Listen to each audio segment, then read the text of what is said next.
नमस्कार दोस्तों, स्वागत है आपका हमारे YouTube चैनल में। आज हम कक्षा 11 की फ़िज़िक्स स्टार्ट करने जा रहे हैं, जिसमें हम सबसे पहले आज ये देखेंगे कि भौतिक विज्ञान की पार्ट 1 की बुक में कितने चैप्टर हैं, कौन कौन से चैप्टर हैं, और भौतिक विज्ञान पार्ट 2 की बुक में कौन कौन से चैप्टर हैं। ठीक है, इसके बाद हम पार्ट 1 का पहला चैप्टर भौतिक जगत उसका शुभारंभ करेंगे। तो चूँकि जो पहला चैप्टर है वहाँ से कोई प्रश्न पूछा नहीं जाता, केवल हमारी बेसिक नॉलेज जनरल जानकारी के लिए है, क्योंकि 10वीं में आपने फ़िज़िक्स का थोड़ा सा पार्ट तो पढ़ा है, लेकिन आपको नहीं पता है कि आपने फ़िज़िक्स कहाँ पढ़ी है, केमिस्ट्री कहाँ पढ़ी है उसमें।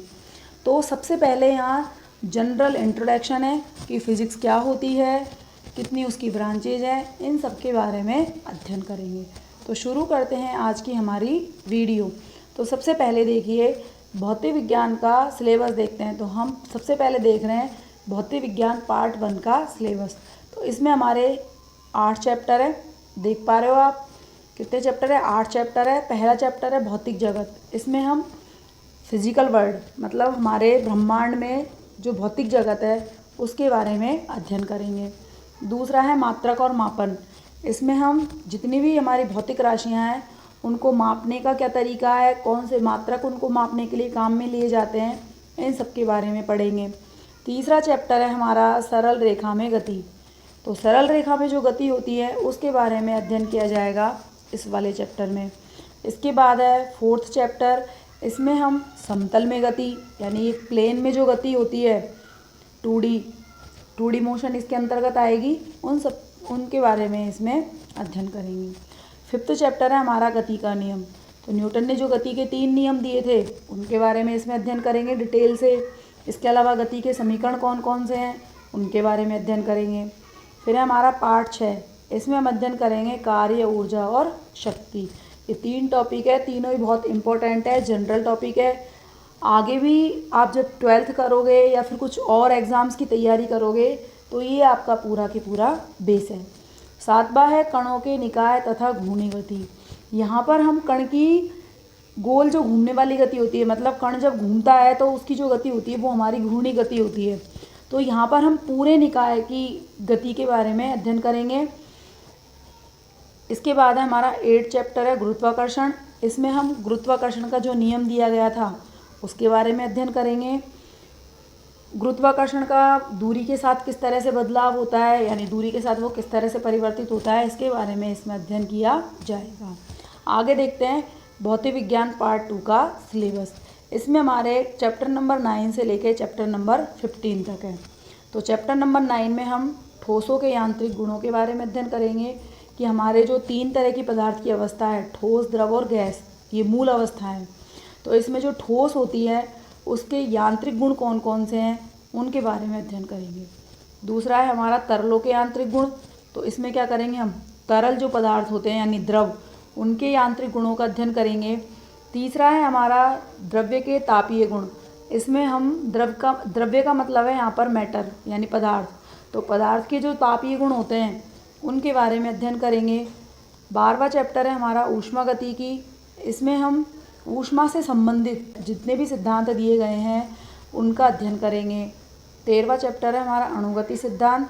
इसमें हमारे गैसों के जो अणु होते हैं, ये आप केमिस्ट्री में भी पढ़ोगे, तो उनके लिए जो सिद्धांत दिए गए थे उनके बारे में अध्ययन करेंगे। 14 चैप्टर है हमारा दोलन। यहाँ पर हम दोलन के बारे में, दोलन एक प्रकार की गति होती है, तो उस गति का यहाँ पर डिटेल से अध्ययन करेंगे। और 15 चैप्टर है हमारा तरंगे यानी वेव्स। तो तरंगे क्या होती हैं, कौन सी तरंगे कब उत्पन्न होती है, कहाँ पे कौन सी तरंगे यूज़फुल है, कौन सी तरंगे हानिकारक है, इन सब के बारे में इसमें अध्ययन किया जाएगा। तो इस तरह से हमारा ये हो गया पार्ट 1 और पार्ट 2 का सिलेबस। अब हम देखते हैं आज का हमारा पार्ट 1 का पहला चैप्टर शुरू कर रहे हैं हम भौतिक जगत। तो भौतिक जगत शुरू करते हैं हम। तो सबसे पहले तो ये देखिए भौतिक जगत क्या होता है। देखो, जो ब्रह्मांड है पूरा, हमारे आसपास जो भी हम देखते हैं सब कुछ, वो सब हमारा भौतिक जगत है, क्योंकि भौतिक का मतलब होता है यही है जिनको हम देख सकें। तो हमारे ब्रह्मांड में जो भी हमें दिखाई देता है दूर दूर तक, ऊपर जैसे आसमान दिख रहा है, ये भी हमारा भौतिक जगत में शामिल है। पृथ्वी है, ये भी हमारा भौतिक जगत में शामिल है। तो ये सारा क्या है, हमारा भौतिक जगत। तो सबसे पहले भौतिक जगत में हम पढ़ते हैं विज्ञान क्या है। विज्ञान क्या है, 10th में आपने इसकी परिभाषा पढ़ी है, एक बार यहाँ फिर से देख लेते हैं। देखो, विज्ञान को इंग्लिश में कहते हैं साइंस। साइंस जो शब्द है वो हमारा लैटिन भाषा से लिया गया है, और लैटिन भाषा का एक शब्द होता है साइंटिया। कहीं पे ये सिंटिया लिखा हुआ है, तो ये साइंटिया बोलो या सिंटिया बोलो एक ही बात है। तो इससे मिलकर बना हुआ है। और लैटिन भाषा में इस सिंटिया का मतलब होता था टू नो, यानी कि जानना, यानी कि किसी भी वस्तु के बारे में जानना, किसी भी चीज़ के बारे में जानना ही क्या कहलाता है, विज्ञान। तो जानने से मतलब ये नहीं है कि भाई हमने उसके नाम जान लिया कि नाम क्या है, नहीं, हमें उसका पूरा अध्ययन करना है सुव्यवस्थित तरीके से।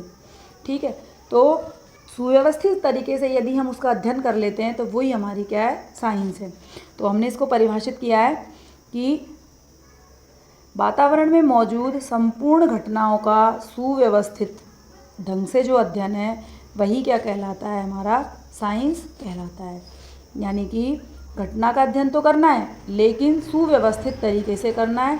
तो सुव्यवस्थित तरीके से यदि हम अध्ययन करेंगे तो वो हमारा क्या कहलाएगा, साइंस। ठीक है, अब आगे देखते हैं। साइंस की ही हमारी बहुत सारी ब्रांचेज हैं, यानी कि सब में साइंस समाई हुई है।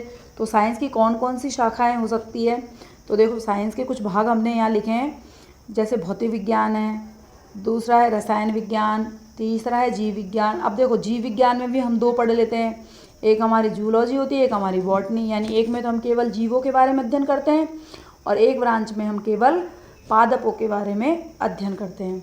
अगली है हमारी गृह विज्ञान। ठीक है, इसी तरह से एग्रीकल्चर साइंस यानी कृषि विज्ञान है, भू विज्ञान है, जियो साइंस है। इस तरह से और भी कई सारी साइंस है, पॉलिटिकल साइंस है, ज्योग्राफी है, ये सब हमारे साइंस ही है, लेकिन ब्रांच अलग अलग हो गए हैं। यानी कि सबका जो अध्ययन करने का एरिया है वो बदल गया है। जैसे भौतिक विज्ञान और रसायन विज्ञान की बात करें, भौतिक विज्ञान में हम हमारे ब्रह्मांड के चारों तरफ जो घटनाएं घटित हो रही हैं, कौन सी घटना घटित हुई है, क्यों घटित हुई है, कारण क्या है, उसका हम पूरा अध्ययन करते हैं। रसायन विज्ञान में हम जो रासायनिक अभिक्रियाएं होती हैं उनके बारे में अध्ययन करते हैं। तो फील्ड अलग अलग हो गए। जीव विज्ञान की बात करें, केवल जीवों के बारे में अध्ययन करेंगे। जीव में कौन कौन आते हैं, पादप भी आते हैं, जंतु भी आते हैं। इसका मतलब जीव विज्ञान हमारी पादप जंतुओं पर सिमटी हुई है। इस तरह से ये सब क्या है, हमारे विज्ञान के भाग। अब हम देखते हैं, हमारे जो किताब का नाम ही भौतिकी है यानी भौतिक विज्ञान है, तो हम इस चैप्टर में भौतिक विज्ञान के बारे में अध्ययन करेंगे। तो सबसे पहले हम देख रहे हैं भौतिक विज्ञान। ठीक है, तो सबसे पहले यहाँ पर भौतिक विज्ञान की परिभाषा क्या होगी। तो देखो, भौतिकी का मतलब ही होता है प्रकृति या प्राकृतिक।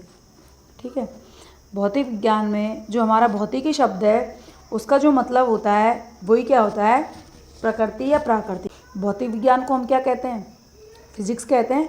तो जो फिजिक्स जो शब्द है हमारा ग्रीक भाषा के फ्यूसिस शब्द से लिया गया है, और फ्यूसिस का मतलब होता है प्रकृति। यानी कि ये माना जाता है कि जो भौतिक विज्ञान है उसका मतलब ही क्या है, प्रकृति या प्रकृति से संबंधित घटनाएं। ठीक है, इसके अलावा जो ये शब्द है भौतिक, इसकी जो उत्पत्ति मानी जाती है वो मानी जाती है संस्कृत भाषा का एक शब्द है जिसका नाम है भौतिक। तो ऐसा माना गया है कि भाई भौतिकी शब्द की जो उत्पत्ति है वो भौतिक शब्द से हुई है, और जिसका मतलब होता है प्राकृतिक। यानी कि प्रकृति और प्राकृतिक दोनों शब्द एक ही हैं।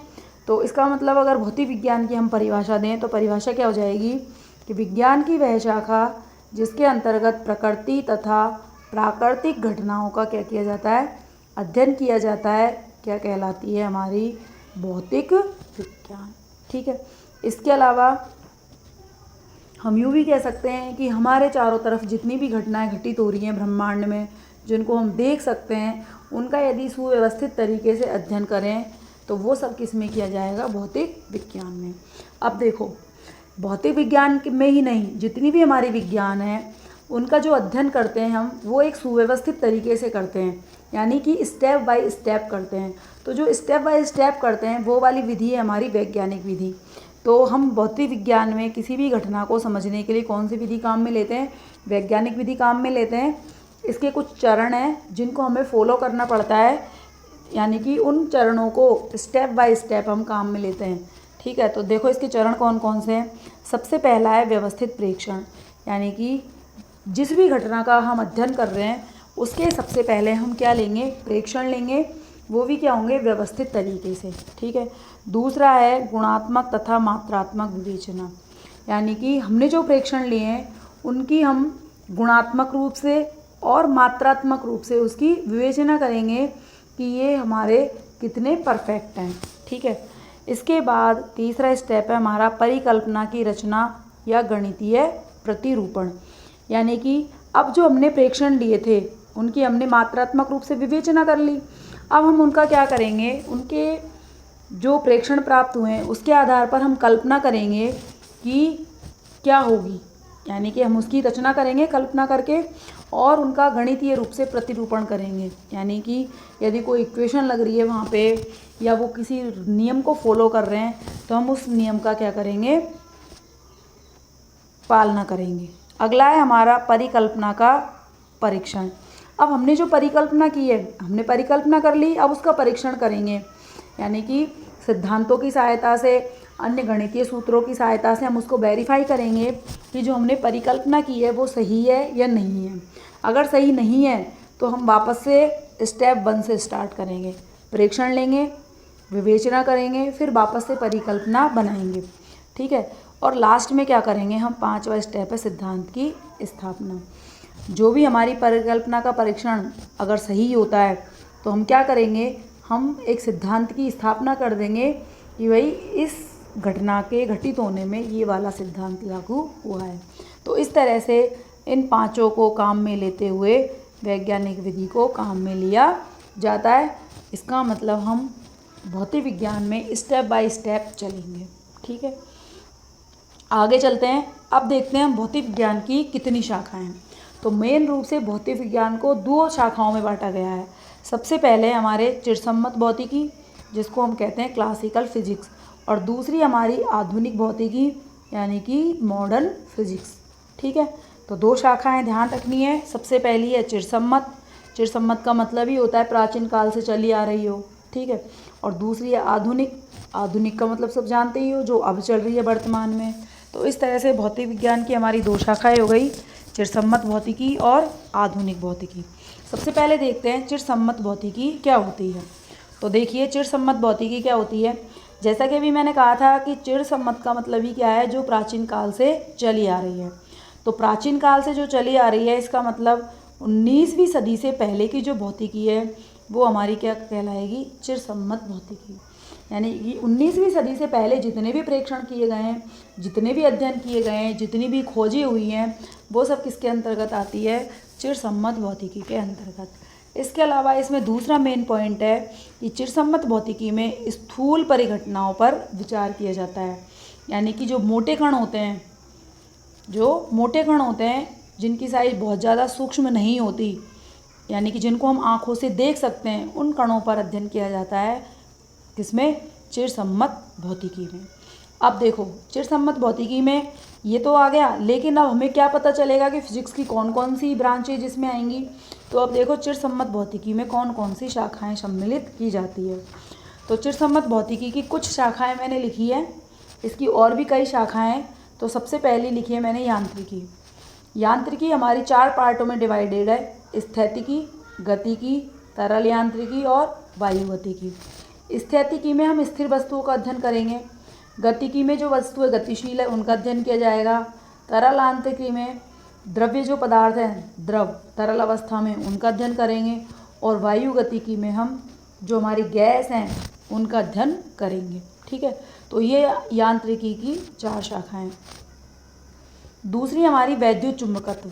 इसमें हम विद्युत और चुंबक दोनों के गुण एक दूसरे से संयोजित होते हैं, यानी कि विद्युत क्षेत्र और चुंबकीय क्षेत्र परस्पर एक दूसरे से संयोजित हैं। आगे हम अध्ययन करेंगे। ठीक है, यानी कि हमारा जो आवेश है वो यदि गतिशील अवस्था में होता है तो विद्युत क्षेत्र और चुंबकीय क्षेत्र दोनों उत्पन्न करता है। तो यहाँ से एक नई शाखा का जन्म होता है, विद्युत चुंबकत्व। ठीक है, तो ये हमारी दूसरी शाखा हो गई, वैद्युत चुंबकत्व। तीसरी हमारी प्रकाशिकी। यानी कि प्रकाश से संबंधित जितनी भी घटनाएं हैं उन सब का अध्ययन किसके अंतर्गत किया जाएगा, प्रकाशिकी के अंतर्गत।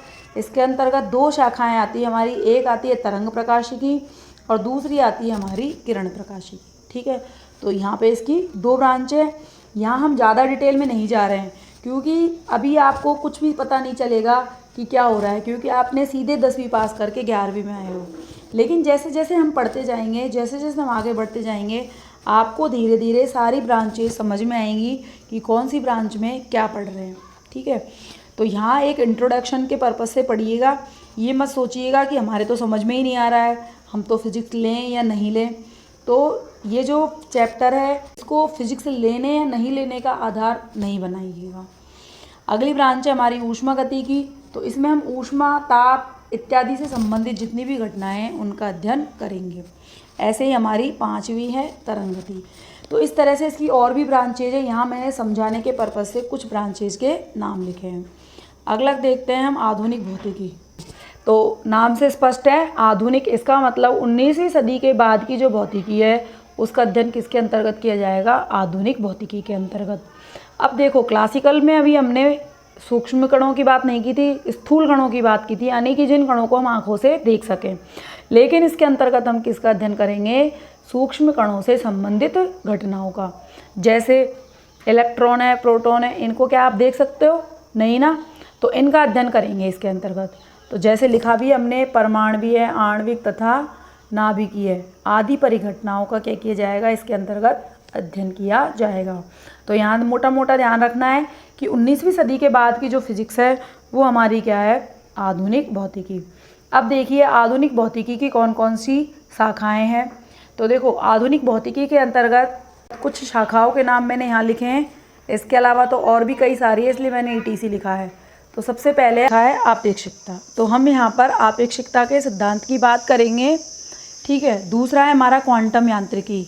इसमें क्वांटम सिद्धांत दिया था मैक्स प्लांक ने, उसके बारे में बात करेंगे। तीसरा है परमाणु भौतिकी। परमाणु से संबंधित जितने भी सिद्धांत दिए गए हैं उन सब के बारे में परमाणु भौतिकी के अंतर्गत अध्ययन किया जाएगा। नाभिकीय भौतिकी, यहाँ केवल नाभिक की बात करेंगे, यानी कि प्रोटॉन, न्यूट्रॉन, केवल इन सब के बारे में अध्ययन किया जाएगा। पांचवा है ठोस अवस्था भौतिकी। तो इसके अंतर्गत हम पदार्थ की जो ठोस अवस्था होती है, तो पदार्थ की ठोस अवस्था में भी क्रिस्टल संरचना कैसी होगी, इन सब के बारे में अध्ययन किया जाएगा।